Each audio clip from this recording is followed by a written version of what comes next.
Vous vous lancez dans la lecture audio de l'analyse littéraire de la Divine Comédie, célèbre ouvrage de Dante Alighieri. Au fil de cette lecture, vous découvrirez dans un premier temps une brève mise en contexte de l'œuvre et son auteur. Ensuite, un résumé de l'ouvrage vous sera exposé, suivi d'une analyse des personnages et des points clés du roman. Une fois ces différents points abordés, il ne nous restera plus qu'à conclure cette écoute par quelques questions qui pourront alimenter encore davantage votre réflexion. L'auteur. Dante naît dans une famille aisée qui occupe le devant de la scène politique florentine. Son père, Alighiero di Belintione, est un guelfe blanc, il soutient le pape et ses politiques et s'oppose aux Gibelins, partisans de l'empereur du Saint-Empire romain germanique.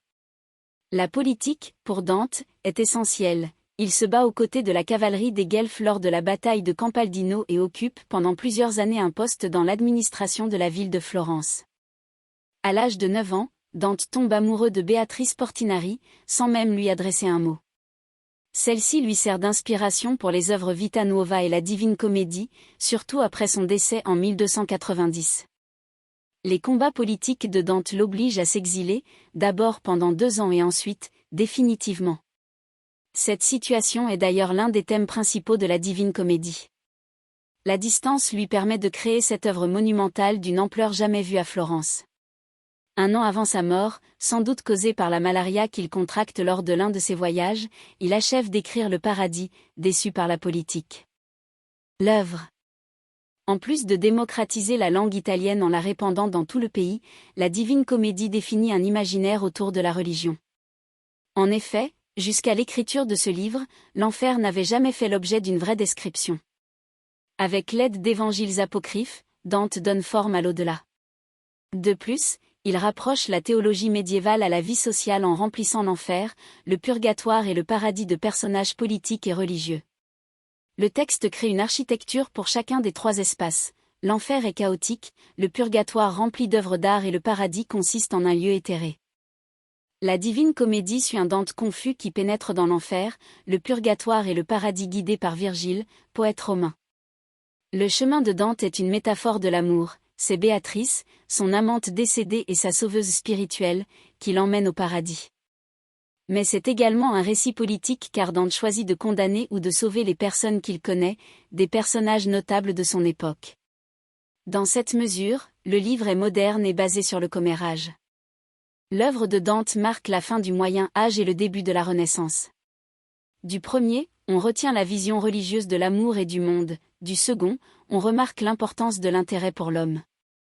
L'architecture du livre est liée à la religion, les châtiments et récompenses de Dieu sont appliqués aux êtres humains ordinaires.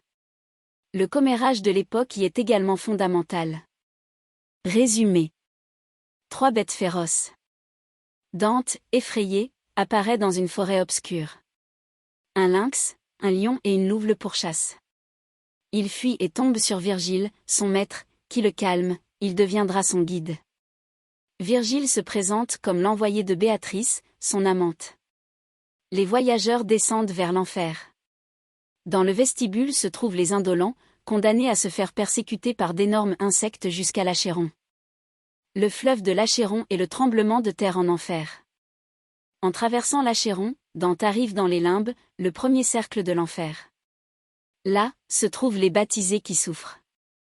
Les poètes classiques comme Virgile, lui-même, sont punis, ils ont vécu dans le bien mais n'ont pas reconnu le Christ. Certains des condamnés, comme Moïse, sont emmenés au paradis par le Christ, qui descend de l'enfer avant la résurrection et provoque un tremblement de terre. Dans le 2e cercle, Minot juge les luxurieux, emportés par une tempête. On retrouve dans ce cercle Paolo et Francesca. Le 3e cercle comprend les gourmands. Ils sont étendus dans la boue sous la grêle et battus par Cerbère, le gardien. Les avares et prodigues forment le 4e cercle, traînant de l'eau rocher. Le 5e cercle est un marécage qui alimente le fleuve Styx. Les pêcheurs qui se sont laissés vaincre par la colère sont immergés dans le Styx et se flagellent. Les paresseux, eux, sont enfouis sous la boue. Dans le 6e cercle se dresse la cité de Dithée, une métropole démoniaque. Les hérétiques y sont enfermés dans des tombeaux en feu. Le gardien Minotaure et les fleuves de sang en ébullition.